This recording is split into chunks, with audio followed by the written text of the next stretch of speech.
Boomer and Gio. BT and Sal. Kevin and Tiki. Keith McPherson, your nighttime host on The Fan. On the fan. On the fan. On the fan.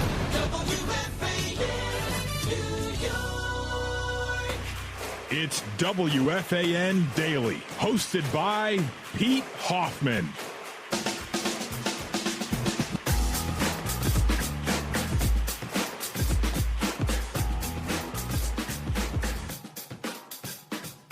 There we go.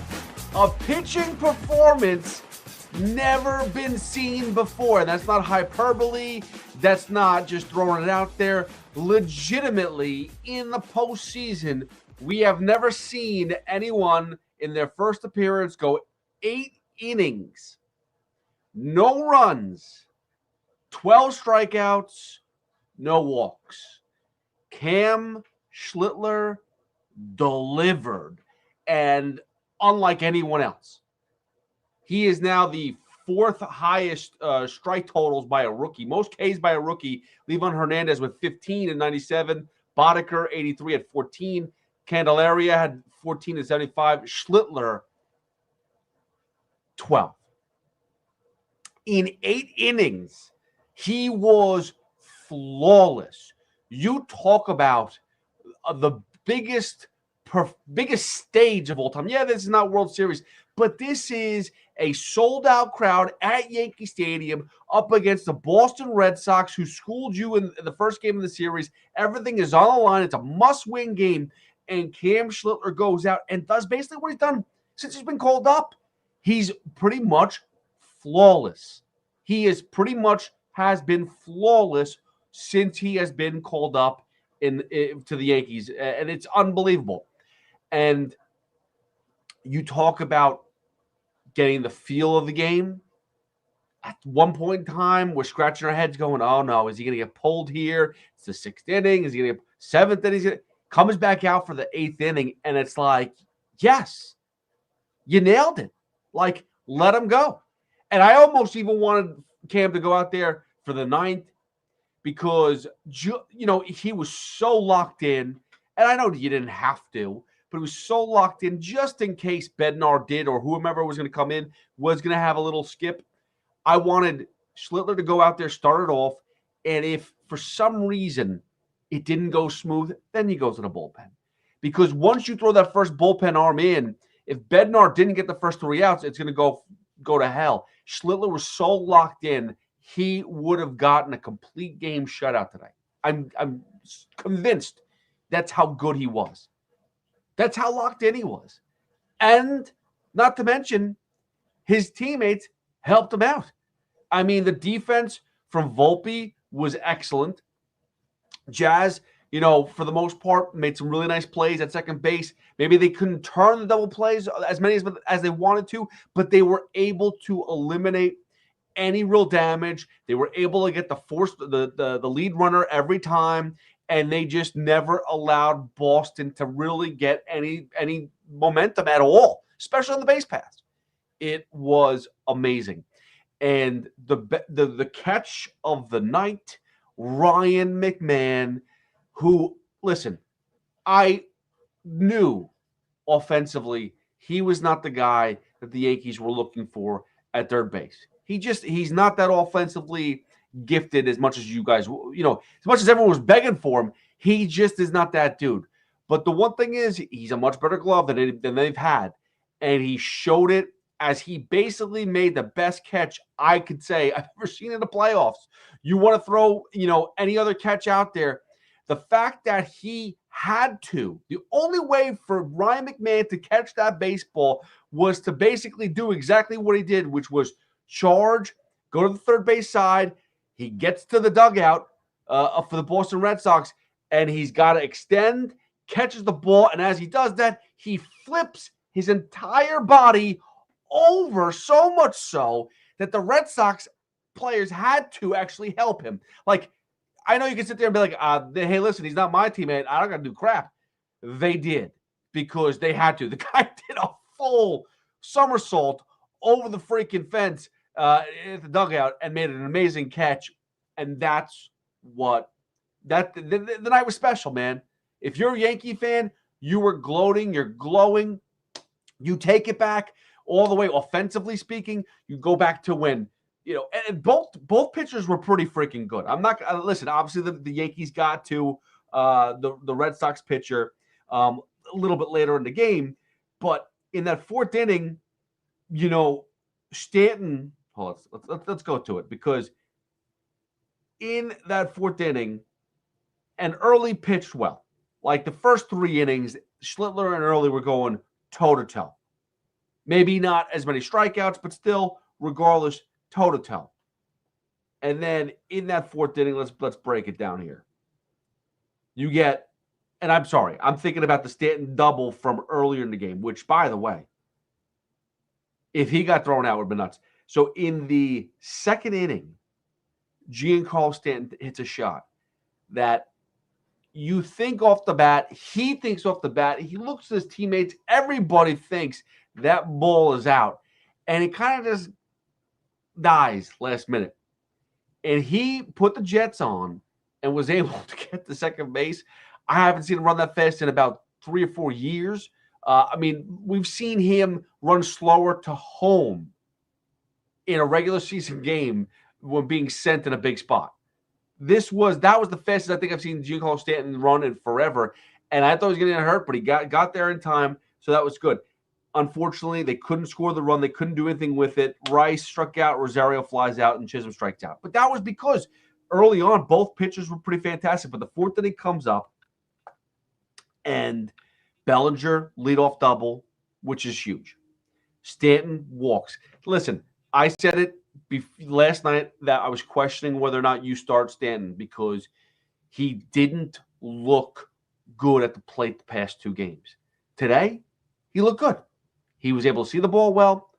He did what he needed to do. He got on base. He's not the most gracious base runner, but still, it ended up working out. Rice strikes out, which again, he didn't have the best game, Ben Rice, but at least you got him in. Like, he had to play. He had to play. Ben Rice needed to get at bats because he's one of your best hitters on the team. It doesn't make a difference, what's going on at first base, to be fair. It just doesn't. And we'll get to first base in a little bit because I do have my criticisms in general about first baseman. Rosario, big hit, single, scores Bellinger. So now you're first and second because G clearly can't run. You got Chisholm then who gets another single to deep right. But again, because Giancarlo Stanton can't run, now you get bases loaded. Volpe comes through again. And clearly he's been, whether it's just the postseason or whatever the case is, he has been hitting much better. He's been fielding much better. Maybe he's finally healthy. Whatever the case is, the regular season, he was god-awful. You can't take that away. But the postseason, that's now, how many hits is that now? Because he had 2 in the first game. He had 1 in the second game. And then he had another single, RBI single. Did strike out twice or 3 times. But regardless, big RBI single, 4 hits in 3 games. Pretty good for Volpe at this point in time, especially when you're driving in a run. And these runs at this point in time, they're extremely crucial because you don't know if you're going to be able to score more. I mean, at this point in time, even though you got bases loaded, it's a big-time spot, and no one's been able to deliver that big, just breaking open a game hit. It hasn't happened yet, and it kind of never came. That big hit never came. As Volpe gets that single, it's now 2-0, still bases loaded, and then Wells scores on the fielder's choice, which. What is it? Was it there an error on that play? I think that's what it was. But then Rosario and Chisholm both scored too because it's just a mess of a play. And it was, it takes that sometimes to get lucky. And that was the big play. It wasn't the big hit, but that was the big play where I'm trying to remember exactly how that play went together. But at that point in time, it's 4-0, and the scoring is done for the day. That's it. And then Cam Schlitler took over. I mean, he was incredible, and it was one of the best performances. Again, like you said, this is not hyperbole. This is not making it up. It's one of the best performances we've ever seen from a rookie in the playoffs. Ever. And save your bullpen.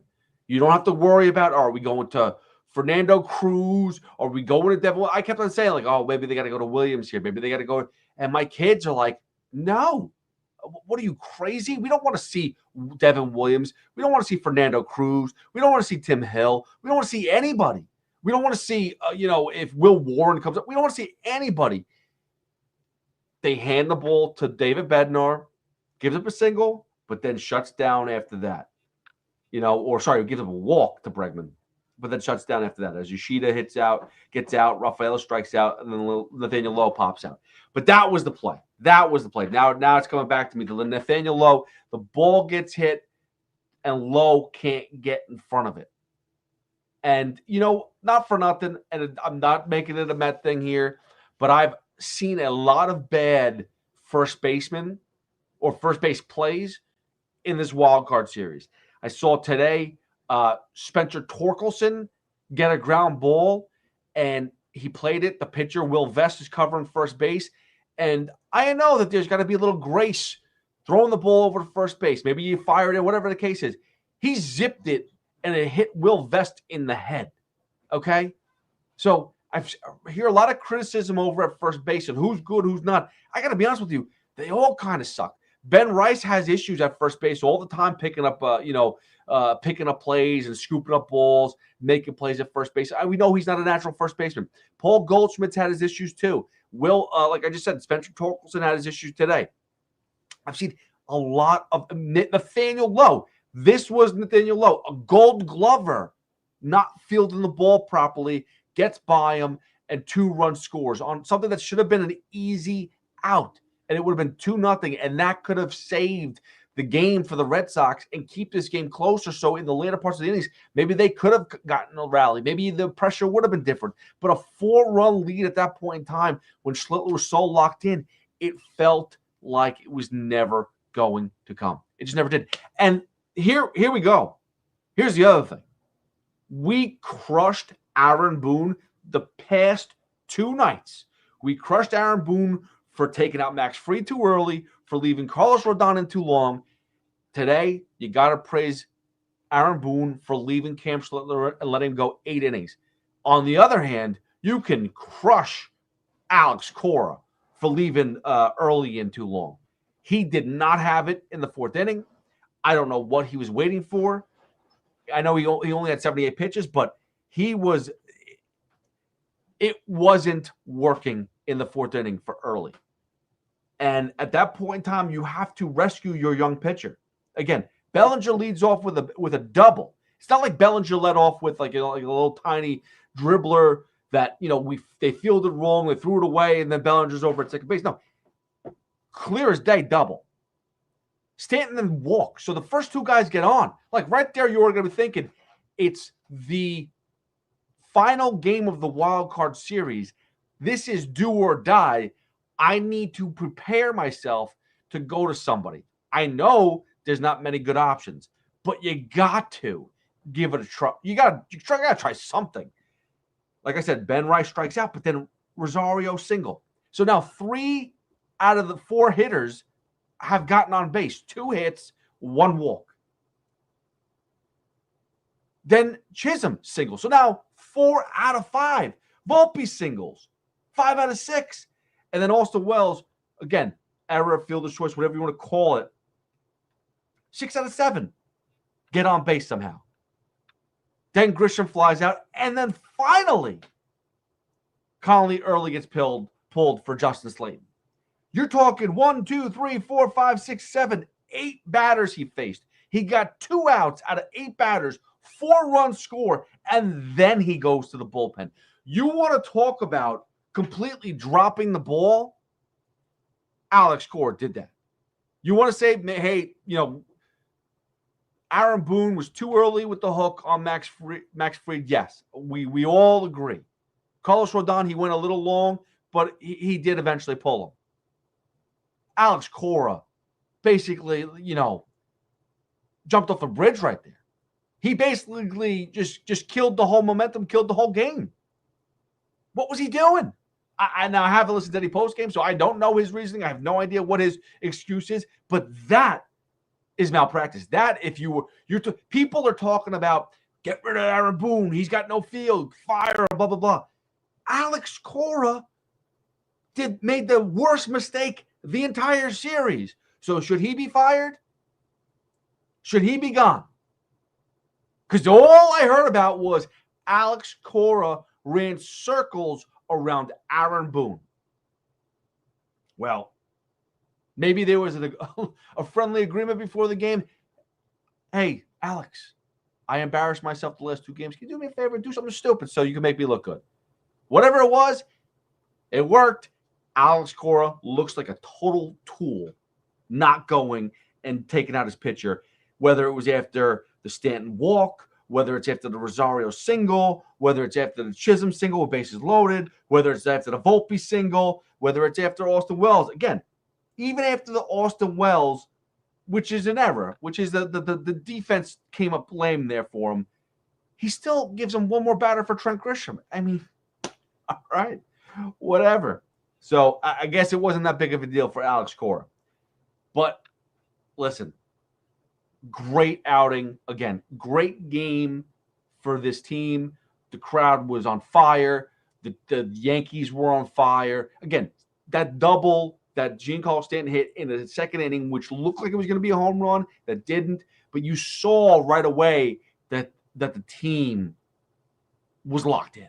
You saw that. You saw that the Yankees were ready to just burst out and, take control of this game, take control of the series, and find their way going to Toronto. And like we all said, I think there was everybody this week on the air said the Yankees were the better team between Boston and the Yankees. Like they just were. Like they were the more complete team. They had a better bullpen. They had better starters.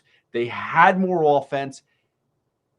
It was just, and this is always the Achilles heel for the Yankees. They can't hit aces. That's it. Garrett Crochet scares me. There's nobody on Toronto that scares me. I'm sorry. Chris Bassett doesn't scare me. I know Shane Bieber is on the team, and I'm not really sure. I know the first couple games with Toronto, he looked okay. Listen, he hadn't pitched in over a year, maybe even more, like maybe a year and a half because he had Tommy John surgery.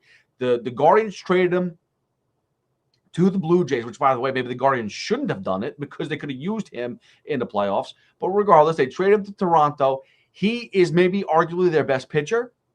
I mean, Gossman's there too, sure. I'm not sure how they're laying out their rotation, whether it's going to be Gossman, Bieber. I know Berrios is on the IL. Is Scherzer going to get a start? Is Bassett going to get a start? I'm not really sure how they're laying out their pitching rotation, but maybe Bieber, but he's only going 6 innings. He's not going 7, 8, 9 innings, and their bullpen does not scare me.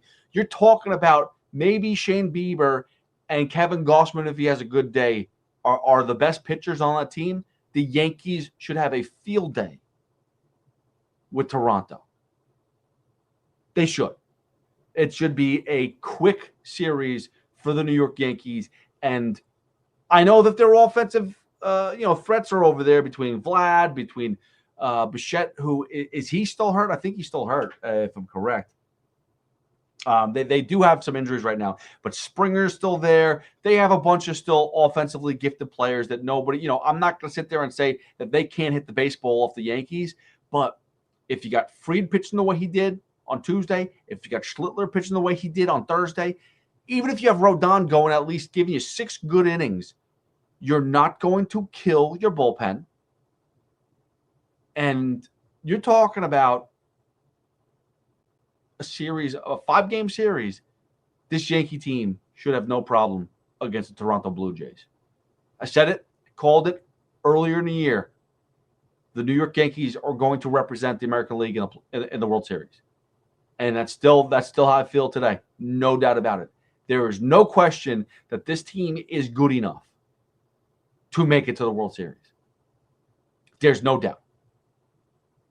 And good job by Aaron Boone on Thursday to make sure not only did he get his bats in early, he made sure that Rice was able to play, Stanton was able to play, Judge, Jazz, everybody that needed to bat were able to be in the game. And then he made the right call with a good 4-run lead. Late in the game, 8th inning, he started to make his defensive substitutions, and it worked out. Goldschmidt goes to first. He even was able to get in that bat and got a base hit. McMahon over at third. It all worked out. It all worked out today. And I think that Toronto is going to be another series that the Yankees are going to be victorious. Seattle, Detroit, I don't think that Detroit's very scary to me, personally speaking. I know that they won. We'll break it down as we break down the wild card a little bit. Detroit beat the Guardians. To me, Detroit, they lack good bullpen pitching. I know Canley was out there. He almost gave up a couple. If it wasn't for Jose, listen, there was a defensive blunder on that Will Vest play that Spencer Torkelson basically threw it at Vest's face, bounced off, goes to the first base side, and Jose Ramirez, who's got to hit the ball to first base, 2-run score, and he makes a play to go to second base. He gets thrown out at second base. So that could have continued to rally. The Guardians, again, we talked about this on Tuesday or Wednesday, whatever it was. We were seeing like a rookie debuting in center field for the Guardians. Like, they don't have this juggernaut of a lineup. They just have, solid quality major leaguers with Jose Ramirez and a couple other decent hitters. But this is not like a special offense that the Guardians had. They caught fire at the right time. And they almost were able to, they had home field advantage, and they were almost able to fight back in game 3 to almost knock out the Tigers. But the Tigers, like I said, they have been the paper Tigers all season long. Besides Spencer Turnbull, that's it. He's the one guy. Did I say Turnbull? Yeah, I believe I said his name right. Now I'm blanking on him. But anyway, he is the only guy that I'm concerned about. Skubal. Spencer Turnbull, I think he is I'm blanking, but I think he was a closer for the Milwaukee Brewers. Tarek Skubal finally clicked in. He's the only guy that I'm worried about if the Yankees have to play the Tigers. Otherwise, you're going to be able to hit that pitching. No doubt about it. I'm not concerned about their starters. I'm not concerned about their bullpen. And their offense is okay. I know they scored 6 runs on Thursday, but it wasn't like they were killing the ball. It wasn't like they were hitting home runs. And again, you have a couple guys that have power, but they're not as scary as the originals. When they were in first place for a long time, everyone was like, oh, Detroit Tigers the best team in the league. They're really not. Don't let them scare you at all. Seattle Mariners I'd be more scared of because they do have a lot of heavy pitching. And they brought in some hitters. They brought in Josh Naylor. They brought in Eugenio Suarez. So they brought in 2 good offensive pieces to fill out a great pitching staff. Seattle is the only team right now that scares me in the playoffs. But you never know what can happen in the playoffs. You never know what can happen with Detroit and them. So we'll find out. I'm excited for this Toronto series. I do think it's going to be an easy one for the New York Yankees. But, that being said, anything can happen. You know that. So don't take my word for it. Don't bet the house. But I do think that the Yankees are going to find a way to get out of the ALDS unscathed, go to the ALCS. I still think they're going to be the AL representatives in the World Series. Quickly, obviously the matchups: Philadelphia and the Dodgers. I can't stand that series. That one, I hope they both lose. It won't happen. And then the best series of the weekend, or of the NLDS, I should say, is probably Milwaukee and Chicago. Chicago played really well against San Diego. It's a good series. They both have explosive players. The pitching staffs are decent. Milwaukee's been the best team in baseball, though. Like, they really have been. So I'm interested to see how that series goes. Is it going to be tough? They're bitter rivals. They're both in the same Central Division. So Milwaukee has been good for a while. We know that. That's where David Stearns came from. All you Mets fans know that. So we will see what happens. But Milwaukee and Chicago Cubs, it's LA Dodgers, Philadelphia Phillies. You got Seattle Mariners and the Detroit Tigers. And then you got Toronto Blue Jays, and the Yankees are making on their way to Canada to go face the Blue Jays. So it's going to be a fun playoffs. The DS is up. It's going to start this Saturday and Sunday. So get ready. If you're interested in that, otherwise, just go watch football on Sunday, because the Jets have no chance of winning. But if you want to watch something negative and bad, that's what you should do. And then the Giants are playing the Saints on Sunday, which that's where I'm going to be. I'm going to be in New Orleans to watch the Giants game. But anyway, listen, thank you for listening to another episode of WFAN Daily. Be excited. Be happy. Go out there. I wouldn't go and gloat just yet, but go out there and just, you did beat Boston. You beat the Red Sox. So Yankee fans, be happy about it, and just be excited that Cam Schlittler is on your team. That is something to be proud of. Ben Rice has been somebody that's been very, exciting to watch all season long. You think about him as an offensively gifted player, but the one thing the Yankees continuously do, and we never discuss it, we always look for those prospects. We always look for who's going to come up. Is it going to be Dominguez? Is it going to be Volpe? Is it going to be Rice? Who is it going to be? The pitching staff, they do right. They find a way to find another good starting pitcher in Cam Schlittler. And not only is he a good pitcher, serviceable pitcher, he could be an ace. With that type of performance in the playoffs, in a big spot, that's ace-like stuff, baby. Be happy. Thank you again for listening to another episode of WFAN Daily. I am Pete Hoffman. You can always follow me at HoffWFAN. Check me out tomorrow or Friday, whenever you're listening to this, 10 a.m. to 2 p.m. with BT and Sal, as we will talk about the Yankees. We will talk about the football. We'll do a lot of everything. So just tune in tomorrow, 10 a.m. to 2 p.m. But I'm sure that this game is going to be the first thing we talk about, so enjoy. You can subscribe, definitely on the YouTube, definitely on Odyssey app, or wherever you get your podcasts. Go do that, please. I will also be hosting midnight to 5 a.m. on Saturday morning. So you get to hear a lot more of me if you're not done with me right now. Saturday morning, 12 a.m. to 5 a.m. on YouTube, as well as the Odyssey app, or tune in 660 a.m. and 1019 FM if you're in the tri-state area. But thank you again. At HoffWFAN, follow me on social media.